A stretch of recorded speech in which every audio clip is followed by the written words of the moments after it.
Good morning, everybody. Good morning, Chris.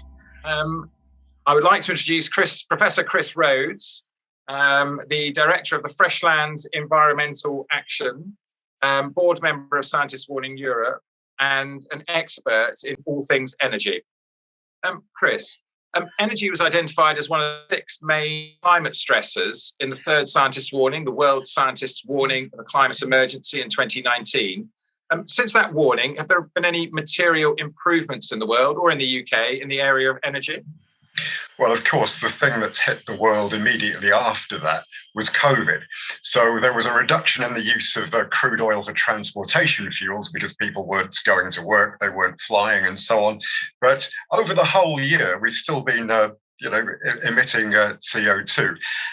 But the really good piece of news, although many businesses have been hit hard by this whole thing, is that renewable energy, wind and solar, have increased by 5% during that year, which is very positive.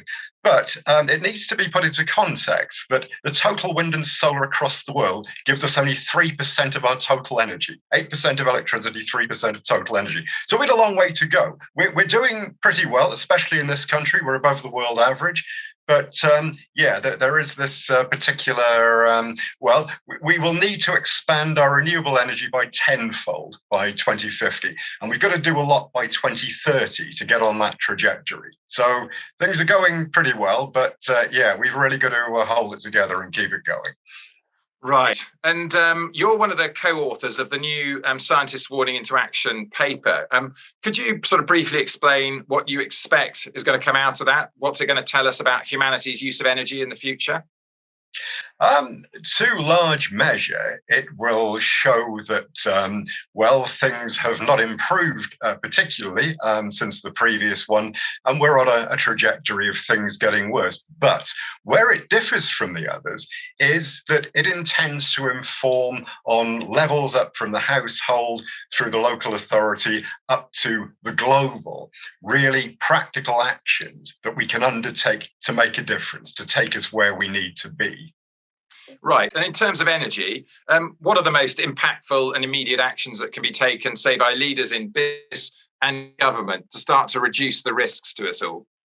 I would say that although, as noted, we need to expand considerably low carbon renewable energy, we need to, as was mentioned in the 2019 warning, start to look to energy efficiency and conservation. We've got to basically use energy more effectively and cut our overall use of it, because that means there won't be so much, it's a stupendous challenge. We won't so much to put together in the future. So buildings and insulate buildings, relocalization, facilitate people doing what they do, living and working in their more local environment, cutting back on commuting, and all the things that are implied by relocalization. Right. Okay. And specifically in relation to COP26, a lot of actions are going to be needed there. A lot of the scientists are saying this is our last chance.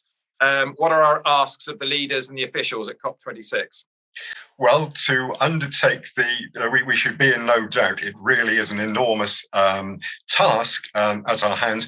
What all nations, within nations and between nations need to do is to cooperate. They've got to cooperate in terms of getting the resources to build renewable energy and indeed for cutting back on energy use. All of this, it's a global problem. It shouldn't just be the richer nations who are okay. We've got to really tackle this as a human family. Right. And if these actions are not taken, what's the impact going to be on our planet and on all of us? It would appear to be very grim. We seem to be seeing very bad things at the moment. Parts of the world that are hot are getting hotter. Inundated regions of the world are getting wetter. Really, the whole climate balance seems to be getting out of whack. And of course, this is going to have terrible impacts on providing food for a growing population at the moment. And we really need to avoid that at all costs. Right. And is there anything that individuals could be doing today to contribute to more responsible energy use or to press their leaders in the right way? Yeah, for sure. It's the usual suspect. Certainly fly less, drive less, maybe trade in the SUV, reduce buying unnecessary stuff reduce waste. Food waste consumes a hell of a lot of energy, so avoid that.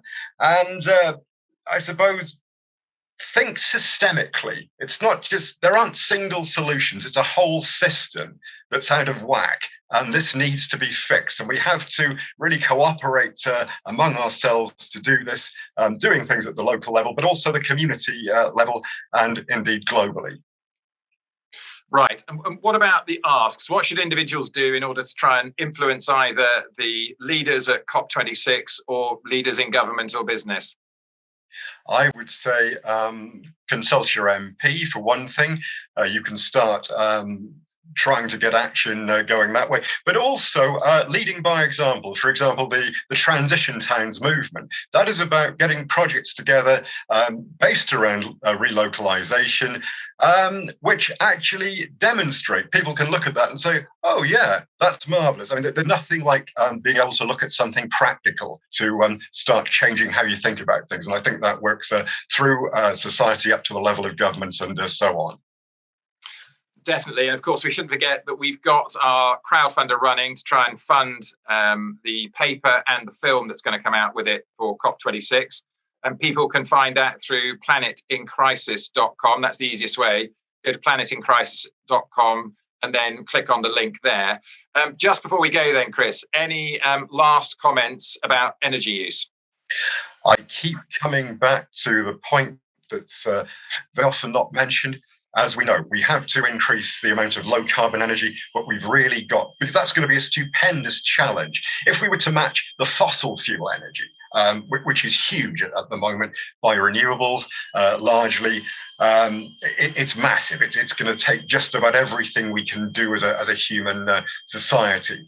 But if we work to cut our use of energy, in the UK, 40% of our energy is consumed by running buildings. If we insulate them, draft-proof them, cut back on unnecessary or unnecessary transportation, do more stuff at the local level, it could make a huge difference in how well we get through all of this or not. Fantastic, Chris. Thank you very, very much for that. Well, let's hope we get those actions going and we get the action we need at COP26. So thank you again to Professor Chris Rhodes, board member at Scientists Warning Europe.